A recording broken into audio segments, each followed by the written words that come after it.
Good morning all of you. मैं Rohit Tripathi Mishra sir की class में। आज हम लोग बीएड का सेकेंड सेमेस्टर का पेपर देखेंगे, उसका सिलेबस देखेंगे, इसमें कौन कौन सी चीज़ें पढ़नी है और क्या क्या आपको देखना है इसको हम बताएंगे।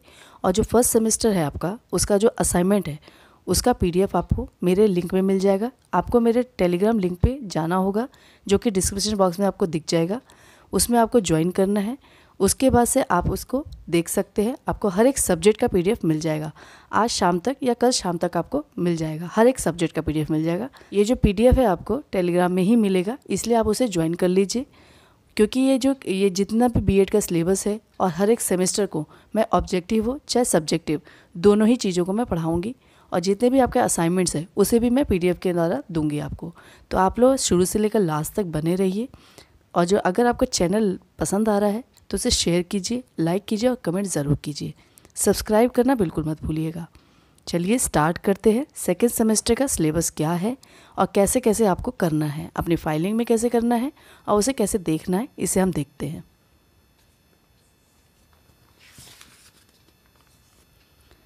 सेकेंड सेमेस्टर की बात करें तो इसमें आपका 3 पेपर होगा और एक आपका कंपलसरी प्रैक्टिकल वर्क होगा। तो इसमें हमारा जो आपका 101, 102, 103, 104 और 105 आपका फर्स्ट सेमेस्टर में हो चुका है। सेकेंड सेमेस्टर में आपका एजुकेशन बीएड 106 जो कि आपका सब्जेक्ट पेपर है स्कूल मैनेजमेंट एंड लीडरशिप। इसमें आपका इंटरनल मार्क्स जो है 30 मार्क्स का होगा, जो एक्सटर्नल मार्क्स है वो 70 मार्क्स का होगा, यानी कि टोटल आपका 100 मार्क्स का होगा। सेकेंड पेपर जो आपका एजुकेशन बीएड 107 है जो कि assessment of teaching and learning का है। इसमें भी आपका इंटरनल मार्क्स 30 मार्क्स का होगा और एक्सटर्नल मार्क्स आपका 70 मार्क्स का होगा, टोटल 100 मार्क्स का। थर्ड पेपर की बात करें तो ये आपका स्पेसिफिक इलेक्टिव कोर्स है। इसमें से आपको एक कोर्स लेना है जो कि आपके 109 है, एजुकेशन बीएड 109, जिसमें आपके 2 पेपर है, फंडामेंटल ऑफ इंक्लूसिव एजुकेशन यानी कि समावेशी शिक्षा का मूल सिद्धांत, और दूसरा आपका है fundamental of guidance and counselling यानी कि निर्देशन और परामर्श का मूल सिद्धांत। इन दोनों में से कोई एक सब्जेक्ट लेना है। इसमें भी आपका इंटरनल मार्क्स 30 मार्क्स का है और एक्सटर्नल मार्क्स 70 यानी कि 100 मार्क्स टोटल है। आपका टोटल 500 मार्क्स का होगा। और बात करें हमारा 108 जिसमें आपका कंपलसरी प्रैक्टिकल वर्क है और ये report writing for enhancing professional capacities है जिसको CPC कहते हैं। इसमें आपके 4 चीज़ें हैं, इसको देखेंगे। ए नंबर पे आपका है, आप में ये जो मैं आपको भेज रही हूँ, बता रही हूँ, इसको मैंने टेलीग्राम में भी भेजा हुआ है, इसे आप देख सकते हैं। 1 बाय 1 आप इसको देख सकते हैं। पहला आपका है reading and reflective on text जो कि आपका 15 मार्क्स का इंटरनल मार्क्स है और एक्सटर्नल आपका 35 है और टोटल आपका 50 मार्क्स का है। दूसरा आपका है micro teaching and lesson planning. इसमें आपका 15 मार्क्स इंटरनल मार्क्स है और एक्सटर्नल मार्क्स आपका 35 है यानी कि टोटल 50 मार्क्स का। सी आपका है अंडरस्टैंडिंग द सेल्फ। उसमें भी आपका 15 मार्क्स का इंटरनल मार्क्स है और एक्सटर्नल मार्क्स आपका 35 है, टोटल 50 मार्क्स का है। और डी आपका है drama art and music in education. ये भी आपका इंटरनल मार्क्स 15 मार्क्स का है और एक्सटर्नल मार्क्स आपका 35 है यानी कि 50 मार्क्स। टोटल आपका 500 मार्क्स का आपका पेपर होगा, 300 आपका पेपर और ये जो आपका है 200 मार्क्स का आपका प्रैक्टिकल।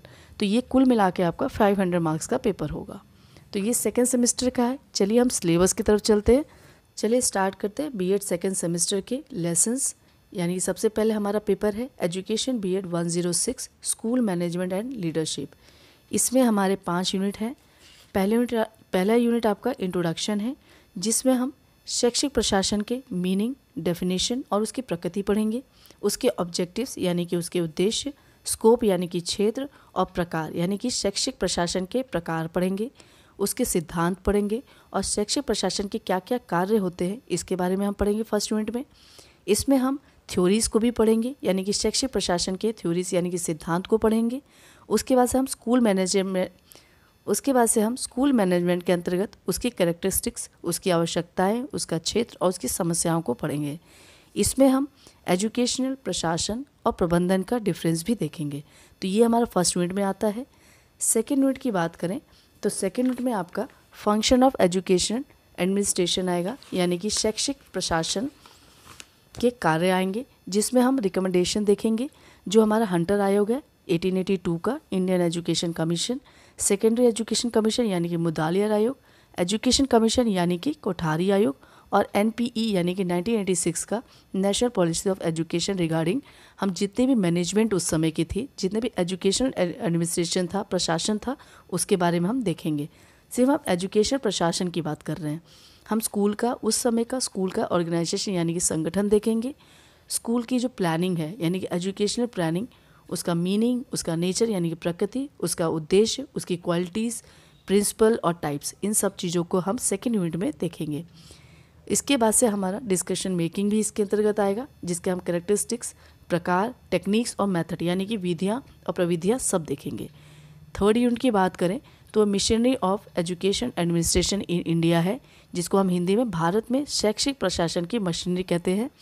इसमें हम शिक्षा की केंद्रीय प्रशासनिक मशीनरी और इसकी भूमिका के बारे में पढ़ेंगे।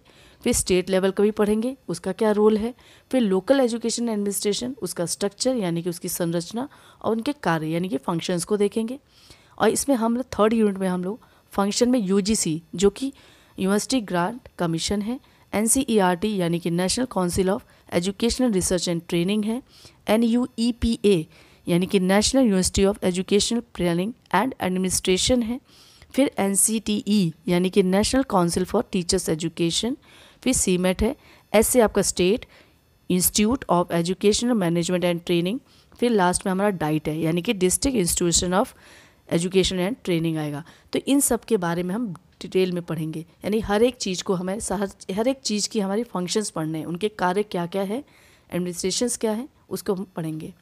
फोर्थ जो आपका यूनिट है वो आपका स्कूल मैनेजमेंट है, यानी कि स्कूल मैनेजमेंट को हम पढ़ेंगे, यानी कि जो प्रशासन है, स्कूल का जो प्रशासन है उसका मैनेजमेंट देखेंगे, उनकी क्वालिटीज़ देखेंगे, उनकी ड्यूटीज़ देखेंगे और उनका काउंसिल और कम्युनिटी लीडर्स के बारे में भी पढ़ेंगे। क्लास मैनेजमेंट की बात भी हम फोर्थ यूनिट में पढ़ेंगे। स्कूल डिसिप्लिन के बारे में हम पढ़ेंगे, maintaining discipline, reward and punishment, इन सब चीज़ों को हम स्कूल मैनेजमेंट के अंतर्गत पढ़ेंगे।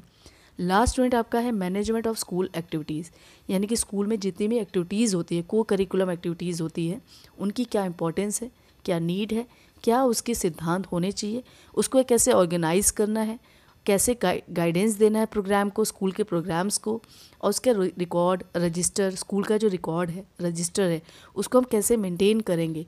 पेरेंट्स टीचर एसोसिएशन नीड क्या है, उसके कार्य क्या है, और स्कूल का जो एडमिनिस्ट्रेशन है उसमें स्टूडेंट का क्या रोल है, इसको भी हम इस फिफ्थ यूनिट में पढ़ेंगे। तो ये हमारे 5 यूनिट आपके फर्स्ट पेपर में होंगे। दूसरा पेपर आपका है, नेक्स्ट पेपर आपका एजुकेशन BEd 107 है, जिसका नाम है आपका assessment of teaching and learning.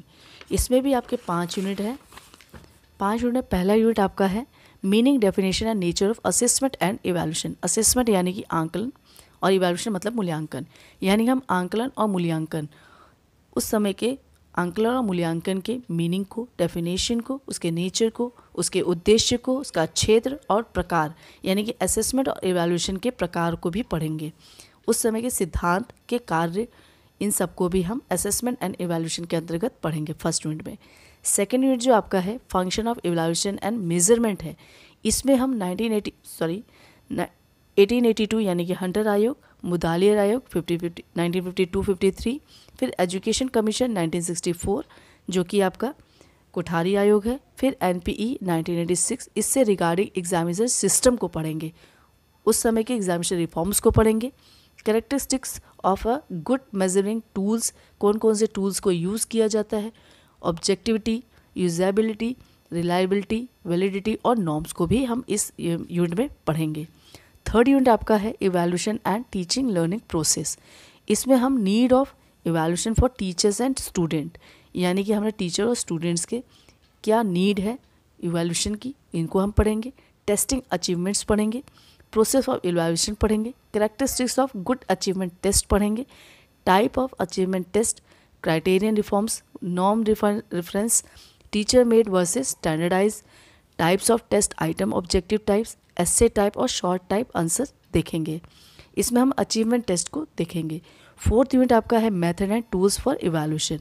हम कौन कौन से मेथड और टूल्स यूज़ करेंगे इवैल्यूएशन के लिए, इनको हम देखेंगे। टूल्स फॉर मेजरिंग इंटेलिजेंस के लिए, क्रिएटिविटी के लिए, एप्टीट्यूड के लिए, इंटरेस्ट और पर्सनालिटी ऑफ लर्नर्स के लिए, तो इन सब चीज़ों को हम देखेंगे। लास्ट आपका है इसमें आपका फोर्थ यूनिट में आपका जितने भी टेस्टिंग टेक्निक्स हैं, इवैल्यूएशन ऑब्जर्वेशन है, जैसे रेटिंग स्केल, इंटरव्यू, सोशियोमेट्री यानी कि समाजमिति जो कि मोरानो ने दी थी, फिर प्रोजेक्टिव टेक्निक्स, इन सब चीज़ों को भी हम इसमें पढ़ेंगे। लास्ट यूनिट आपका है use of statics in evaluation. तो हम स्टैटिक्स के बारे में पढ़ेंगे। जितने भी स्टैट्स में आपके क्वेश्चन आते हैं, ये जो टॉपिक है स्टैट्स का, वो मिश्रा सर ने पढ़ाया है। कम से कम 20 से 22 वीडियो होंगे। इसको आप अब मेरे लिंक में देख सकते हैं। उसमें आपके 20 वीडियोस सिर्फ स्टैट से संबंधित है। इसे आप देखिए, हर एक चीज़ आपका कंप्लीट हो चुका है। सिर्फ इसके बाद जो लास्ट टॉपिक है आपका calculation of T and Z score और ग्रेडिंग सिस्टम, इसे नहीं पढ़ाया गया है। इसे आप इसे भी पढ़ा देंगे मिश्रा सर, उसे भी आप देख लेंगे।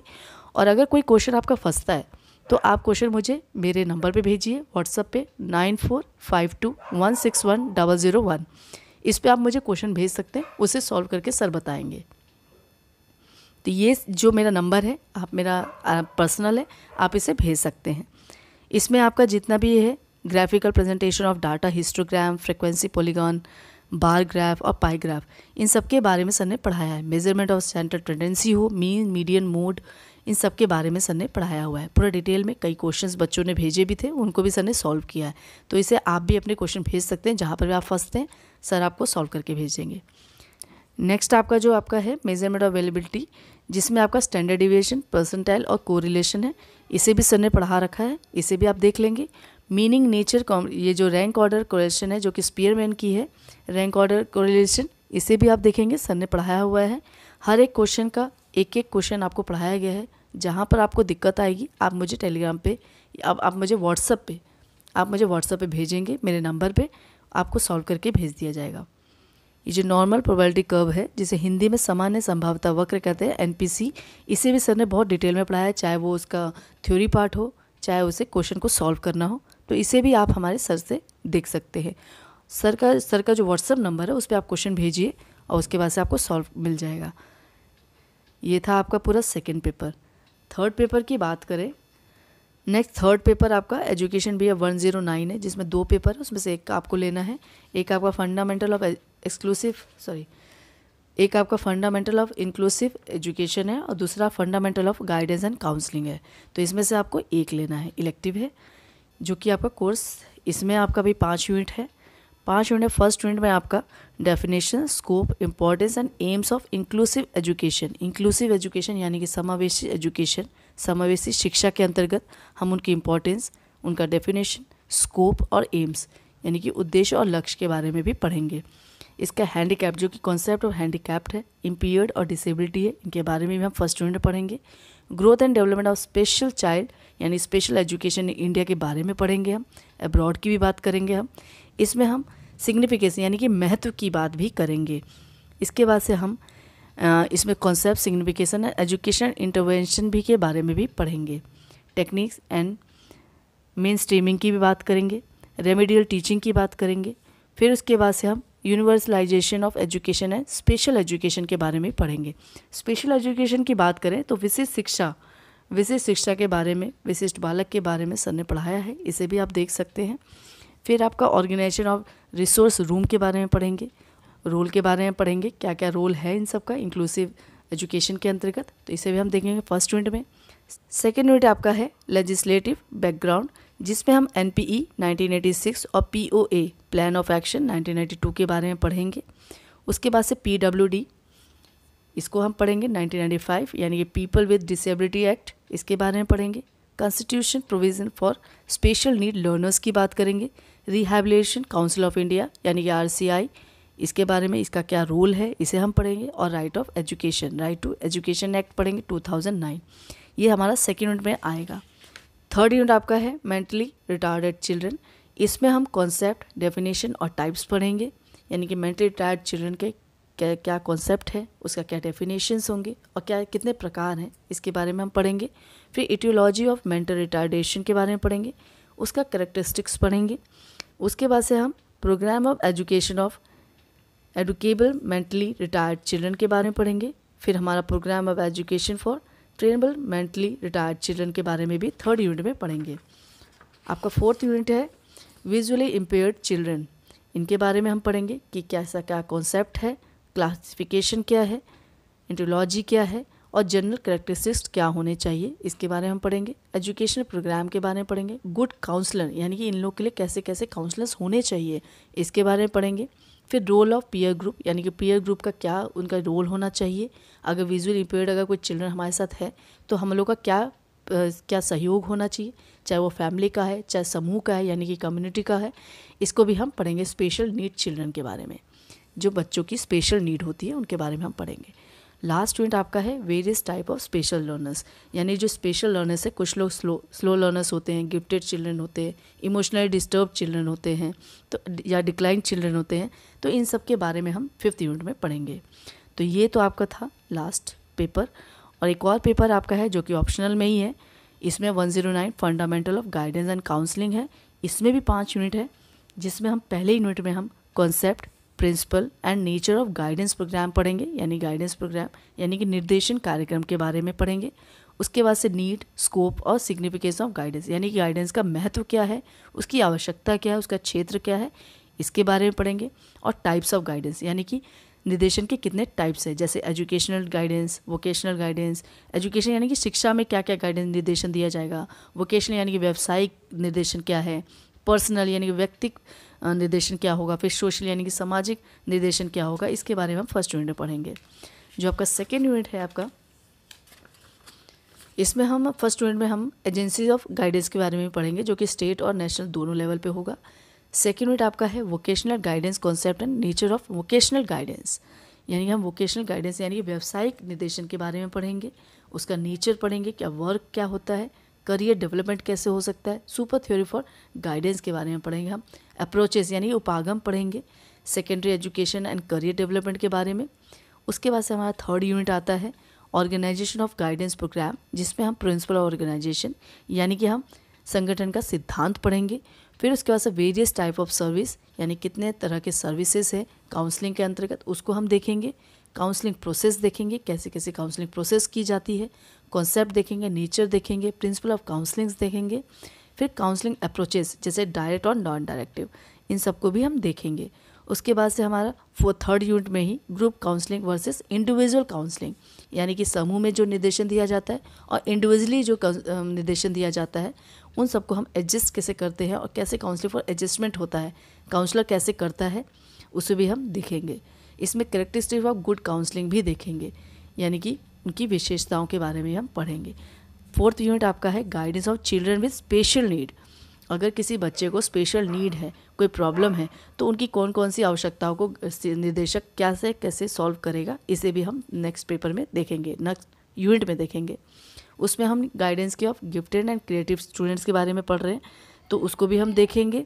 जो गिफ्टेड चाइल्ड है उनको कैसी कैसी नीड होती है, क्या प्रॉब्लम्स आती है, उनको निर्देशन कैसे दिया जाएगा, इसमें हम फोर्थ यूनिट में देखेंगे।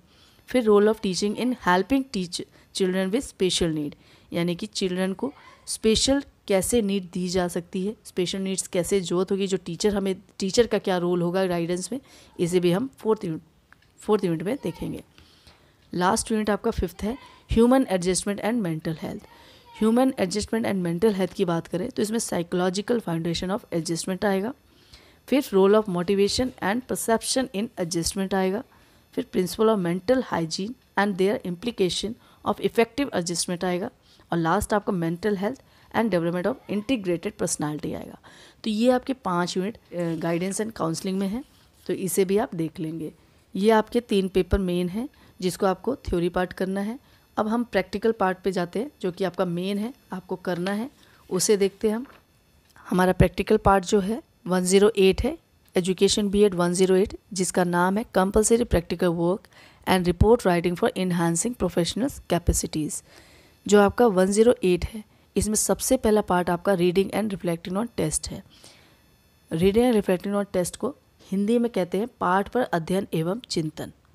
पाठ पर अध्ययन एवं चिंतन, इसमें आपका यूनिवर्सिटी द्वारा 3 टॉपिक अलॉट होता है, जिसमें से आपको 2 करना होता है। ये टॉपिक आपके महान विचारकों या दार्शनिकों या शिक्षाविदों की प्रमुख रचनाओं पे होती है। इन लोगों का कोई पर्टिकुलर बुक होता है जिसे अलॉट किया जाता है, और उसका पूरा अध्ययन करके या चिंतन करके आप अपने शब्दों में उसको फाइलिंग करते हैं, यानी कि अपने फाइल में लिखते हैं। जो भी आपको टॉपिक अलॉट होता है उसी से संबंधित आपको बुक दी जाती है, उसे आप पूरा चिंतन करते हैं, उसके बाद से आपको फाइल में लिखना होता है। Reading and reflecting on test में कुछ यूनिवर्सिटी ने कुछ टॉपिक अलॉट किए हैं, इसमें से आपको 2 ही करने होते हैं। देखिए आप इसमें लिखा भी है, आप देख सकते हैं मेरे उसमें टेलीग्राम में। पहला आपका है शांति निकेतन बाय शिवानी, राधा कृष्ण प्रकाशन 2007।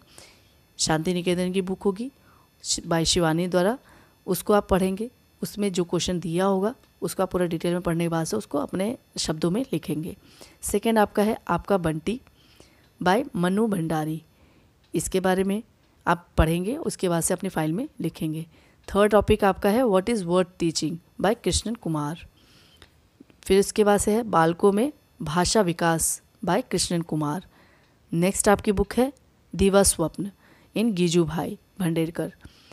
तो ये भी सब बुक्स जो है इनको मिलती है। उसके बाद से इसमें 2 ही टॉपिक आपको करना होता है।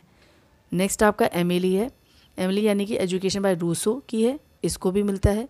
फिर लास्ट आपका है RTE यानी कि राइट टू एजुकेशन एक्ट, ये सेव द चिल्ड्रन के बारे में बताया गया था 2009 का। तो इसके बारे में आपको बताया गया है और इसमें से 2 ही टॉपिक आपको करना होता है। नेक्स्ट पेपर एजुकेशन BEd 108 का ही है। दूसरा पार्ट है आपका micro teaching and ICT in classroom. तो इसमें भी आपके कुछ कोर्स दिए हुए हैं, इसमें भी आपको 2 ही करने होते हैं, एक्टिविटीज़ दी गई है और इसे एक प्रिपेयर रिपोर्ट बनानी होती है, मेंटेन रिकॉर्ड करना होता है। तो इसमें आपके 4 से 5 दिए गए हैं, इसमें भी आप देख लेंगे। फर्स्ट है आपका preparation of skill based micro teaching lesson plan on 5 teaching skills in each of the 2 pedagogy subject, यानी कि आपको 2 सब्जेक्ट होते हैं, आपके पेडागॉगी सब्जेक्ट होते हैं जो कि आपके BEd से संबंधित होता है। ये आपके ग्रेजुएशन सब्जेक्ट में से किसी 2 सब्जेक्ट पर माइक्रो टीचिंग करवाई जाती है। टोटल सब्जेक्ट DDO ने 14 है जो 5 ग्रुप में डिवाइड है। आप इनमें से किसी भी ग्रुप से एक ही सब्जेक्ट को ले सकते हैं और किसी दूसरे ग्रुप से दूसरा सब्जेक्ट चूज़ कर सकते हैं। तो चलिए ग्रुप देखते हैं। ग्रुप A की बात करें तो ग्रुप A में फिजिकल साइंस, ज्योग्राफी और संस्कृत है। ग्रुप B में biological science, economics, art and handicraft है। ग्रुप C में मैथमेटिक्स और हिस्ट्री है। ग्रुप D में कॉमर्स, सिविक्स और होम साइंस है। ग्रुप E की बात करें तो हिंदी, इंग्लिश और एग्रीकल्चर है। अगर कोई बच्चा साइंस का है तो उसे फिजिकल साइंस यानी ग्रुप A में एक सब्जेक्ट लेना है और वो ज्योग्राफी और संस्कृत नहीं ले सकता है। उसके बाद से ग्रुप B में से आपका बायोलॉजिकल साइंस ले सकता है, इकोनॉमिक्स या आर्ट में से कोई नहीं, यानी किसी एक ग्रुप में से किसी एक ही सब्जेक्ट को लेना है। यानी अगर वो हिंदी का बच्चा है तो ग्रुप E का हिंदी लेगा और हिंदी से मैच करेगा संस्कृत, यानी ग्रुप A का संस्कृत लेगा। ग्रुप E में से दूसरा कोई सब्जेक्ट नहीं ले सकता है, यानी ग्रुप E का A और ग्रुप A का संस्कृत, यानी 2 सब्जेक्ट आपको लेना होगा। तो ये तो आपकी ग्रुपिंग है। उसके बाद से हम नेक्स्ट में जाते हैं। चलिए हम लोग फिर से स्टार्ट करते हैं माइक्रो टीचिंग और ICT इन क्लासरूम के बारे में। तो उसमें पहला आपका 5 teaching skill in each to the pedagogy subject. Next आपका है preparation of 5 soft macro teaching, macro यानी कि लेसन प्लान, जो आपकी पाठ योजना है। माइक्रो मतलब जो सूक्ष्म शिक्षण है और मैक्रो मतलब पाठ योजना, in each of the 2 pedagogy subject. फिर उसके बाद से आपका preparation of 2 educational power point presentation, यानी कोई भी आपका एजुकेशन पावर पॉइंट पे प्रेजेंटेशन देना होगा फ्रॉम एमंग द टॉपिक्स, जो भी आपको टॉपिक अलॉट होगा related to your compulsory paper. जो भी आपके 3 कंपलसरी पेपर हैं उनसे रिलेटेड आपको एजुकेशन को एक टॉपिक दिया जाएगा, उसे आप पावर पॉइंट पे प्रेजेंट करेंगे। उसके बाद से presentation of class wise, teacher wise and period wise, soft time table and discussion of signification of this time table, इसके बारे में लिखेंगे। उसके बाद से joining any 2 educational group on social media and interacting and maintaining record of total interaction for at least 1 week, यानी 1 week के लिए उन ग्रुप को भी इंटरेक्ट करना है। उसके बाद से उसको लिखना होगा, यानी इसमें से सिर्फ 2 टॉपिक को ही आपको लिखना होगा। उसके बाद से प्रैक्टिकल एक्टिविटी 108 का हम अंडरस्टैंडिंग द सेल्फ, यानी कि स्वयं को समझना, हिंदी में से बोलते हैं स्वयं को समझना। इसमें आपका सबसे पहला है interaction with minimum 10 children from class और community regarding his and her educational experience and problem, यानी कि इसको हिंदी में अगर बोले तो आपको मिनिमम 10 बच्चों के साथ इंटरेक्ट करना है। फिर उनकी शैक्षिक आकांक्षाओं और समस्याओं के बारे में बातचीत करके अपने विचार लिखने होंगे अपनी फाइल में। उसके बाद से दूसरा है आपका dream, problem and aspiration of a group, यानी कि आकांक्षाएं, समस्या और एस्पिरेशन या छुपे हुए विश्वास या पूर्वाग्रहों को समझकर अपने विचार व्यक्त करने होंगे। नेक्स्ट आपका है debate on important education social local issue to understand the hidden believes and prejudice. इसमें आपका डिबेट है जो कि एजुकेशनल सोशल लोकल इशू पे अंडरस्टैंड होगा। उसके बाद से आपको शैक्षिक सामाजिक या स्थानीय समस्याओं पर जो वाद विवाद है उसको इसमें लिखना होगा।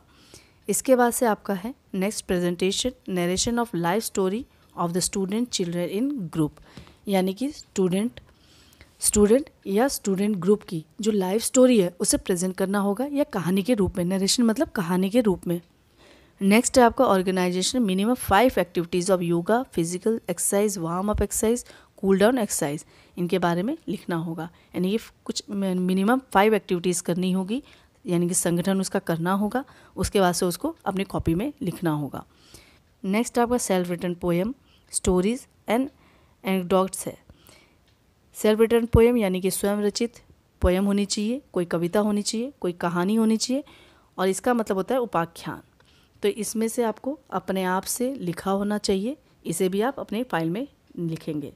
और लास्ट आपका है sharing of childhood experience in peer group, यानी कि साथियों के समूह के बचपन के अनुभव को साझा करना, इसे भी आप अपने फाइल में लिखेंगे। इसमें से 2 ही टॉपिक को आपको लिखना होगा। नेक्स्ट आपका प्रैक्टिकल एक्टिविटी है एजुकेशन BEd 108 का ही डी पार्ट है drama art and music in education, यानी कि शिक्षा में नाटक कला और संगीत। इसमें भी आपके 7 से 8 टॉपिक दिए हुए हैं, उसमें से आपको सिर्फ 2 ही करने होंगे। पहला आपका है dramatisation on education social problem, यानी कि आपका शैक्षिक या सामाजिक समस्याओं पर नाटकीकरण, इसे भी आप देखेंगे। दूसरा आपका है स्ट्रीट प्ले, यानी कि नुक्कड़ नाटक, जो नुक्कड़ नाटक किया जाता है on education and social problem पे, उसे भी आप करेंगे और अपनी फाइल में लिखेंगे। नेक्स्ट आपका ऑर्गेनाइजेशन क्विज़, यानी कि कोई भी क्विज़ को आप ऑर्गेनाइज करेंगे जो कि या फिर आप एजुकेशन कोई एग्जीबिशंस बनाएंगे, उसे भी आप अपने फाइल में लिखेंगे। नेक्स्ट आपका visit to place of art craft and educational importance, यानी कि एजुकेशन शिक्षा का क्या महत्व है, या आर्ट या क्राफ्ट के द्वारा आप ये प्लेस पे विजिट करेंगे और उसे भी अपने फाइल में लिखेंगे। इसी में आपका शैक्षिक भ्रमण भी आता है, जिसके द्वारा आप कहीं जाके शैक्षिक भ्रमण करते हैं, उसके बारे में अपने फाइल में लिखते हैं, यानी कि टूर। नेक्स्ट है आपका understanding the development of child in diverse social context like caste religion etcetera, यानी कि जाति धर्म आदि जैसे विविध सामाजिक संदर्भों में बच्चों के विकास को समझना। फिर आपका आता है study of regional art music dance and theatre, यानी कि क्षेत्रीय कला जो होती है, संगीत होता है, नृत्य होता है और जो रंगमंच का अध्ययन करना, इसमें भी अध्ययन करके अपने फाइल में लिखना होता है। नेक्स्ट आपका है understanding of self peer and surrounding, यानी कि अपने बारे में समझना, पीयर्स और सराउंडिंग के बारे में लिखना होता है। तो ये आपका पूरा एक्टिविटी है 108 का। ये था आपका थ्योरी पार्ट और प्रैक्टिकल पार्ट। आप इसे पूरा शुरू से लेकर लास्ट तक देखिए। मेरा चैनल पसंद आए शेयर कीजिए, लाइक कीजिए, कमेंट कीजिए और सब्सक्राइब करना बिल्कुल मत भूलिए। बेल आइकन को प्रेस करेंगे जिससे आपको नया नोटिफिकेशन ज़रूर मिल जाएगा और आप आगे भी अपडेट रहेंगे, क्योंकि मैं आपको ऑब्जेक्टिव और सब्जेक्टिव दोनों चीज़ें कराऊंगी। स्टैट पोर्शन कंप्लीट हो चुका है, 2-4 क्वेश्चन है, उसे भी सर करा देंगे। अगर कोई प्रॉब्लम फंसेगा तो सर से आप मेरे व्हाट्सएप पे 9452161001 पे आप कर सकते हैं मैसेज, आपको आंसर मिल जाएगा। उसके बाद से आप ये पूरा जो वीडियो है आप शुरू से लेकर लास्ट तक ज़रूर देखिए। तब तक के लिए धन्यवाद।